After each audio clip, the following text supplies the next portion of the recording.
Hi and welcome to Studio SN. My name is Sara Naumann and today I want to show you a quick and easy card using embossed shimmer sheets. Now some of you may be shimmer sheet fans already, but I'm guessing that for others of you, shimmer sheets are pretty new. Maybe you haven't heard of them before or worked with them. They're really fun to use, and I wanted to show you a quick technique that I do with circle punches and with an embossing folder. So you can see on my card here, the green circles and the orange circles, these are all circle punch pieces of embossed shimmer sheet. So I've embossed it with an embossing machine, not heat embossing, so the dry embossing type. And you can see that it's raised and perfect circles done with punches, of course. And they're also reflective and a little bit shiny. So let me show you what a shimmer sheet looks like. This is a piece as it would come to you. You can tell it's highly reflective. You can see my camera in there. And super flexible as well. You can bend it, staple it, fold it. You can die cut it. You can punch it. You can write on it, stamp it. You can do a lot of things with this very cool material. One thing I like to do is put it into my embossing folder. And this is from Cuttlebug. Other folders will also work as well, other brands. And this is the textile texture design.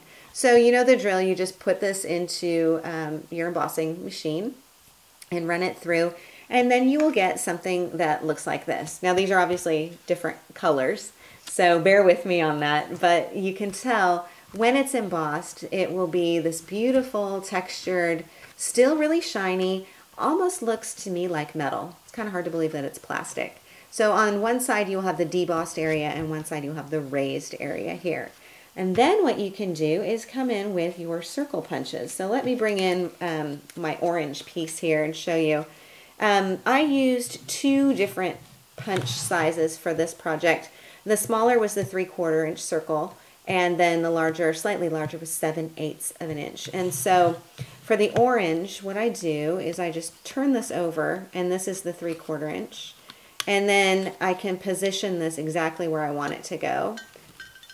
And then just give a punch and I've got my circle.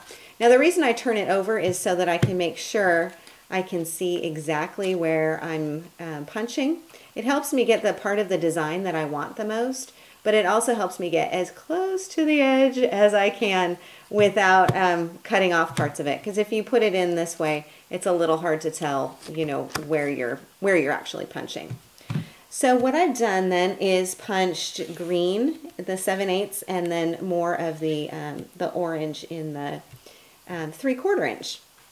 And then what I can do is start assembling these onto my card. Now, let me bring back in my card, and you can see on here that I've got a collection of circles, and then I've also got some flowers and some brads on here. And I've put everything onto a piece of sheet music paper, and I want to show you this as well, because this is where I'm getting my sheet music paper. And I find these at flea markets and book sales, and anywhere you can find used books, you can probably find used sheet music. And this one cost me €2 at an Amsterdam flea market. If it kills you to think about tearing apart books, rest assured there's scrapbook paper out on the market that could probably give you a very similar effect. So I pull out a sheet, and then to tone down the paper, I use white acrylic paint, and this happens to be the Snowcap dabber from Ranger.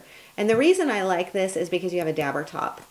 And you can use, of course, any white acrylic paint, but this is really nice to apply. And so what I do is I just kind of push it down and then pull it across the paper.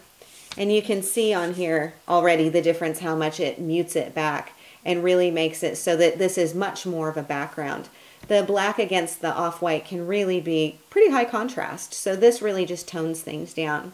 Now I painted all over that piece, and what I did too is left a little bit of that kind of cream paper underneath showing, so I didn't completely paint over the entire thing.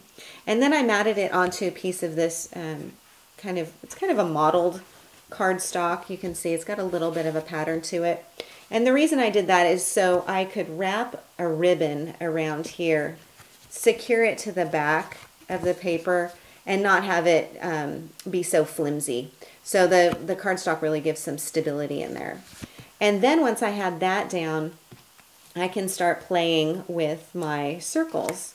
And I also used a 1 3/8 circle punch for some pattern paper. And the pattern paper I'm using is from the Citrus Matte Stack from Die Cuts with a View. And this paper also has a kind of a glittery texture to it. It's also a little bit raised and embossed with some glitter on there. So it also really lends the kind of a shiny effect. So as you're playing, of course, with your placement of your circles on here and the flowers and things, one tip that I have for you as you're playing with the organization where you want things to go, throughout your placement process, you'll move things and you'll say, do I want it here or do I want it there? Do I want to move this over here, overlap?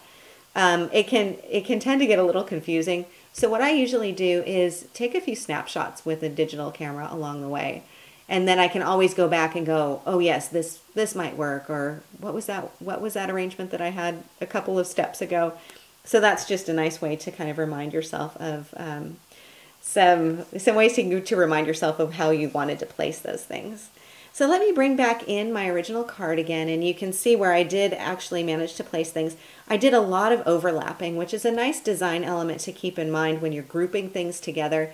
To have elements that overlap really lead your eye through all of the different elements on the page or on the card. And I did add some silk flowers with brads. Those are from a Citrus Creative Kit from Hot Off the Press. And then I added this little Thinking of You sentiment on here. This is a stamp from Endless Creations. I love this one and use it a lot. I like the size of it. And I stamped it onto an unpainted part of that sheet music paper. So it's just from the margin of the sheet music paper, and it matches perfectly, so I really like that. But you can see how the background has completely faded to the background and really allowed these little circles to create a nice arrangement, nice composition on here. And then I've just tucked this underneath. So again, overlapping some of those elements. So this is how to use Shimmer Sheetz on a vintage inspired card, which might also surprise you. You might think with something shiny like Shimmer Sheet that you would need to go all blingy zingy, but you can actually do some very nice minimalist and vintage looking designs as well. So this is using Shimmer Sheetz and circle punches. I really hope you enjoyed today's segment. Thanks so much for joining me. For more inspiration, please do stop by my website at saranaumann.com. Thanks, and I'll see you next time.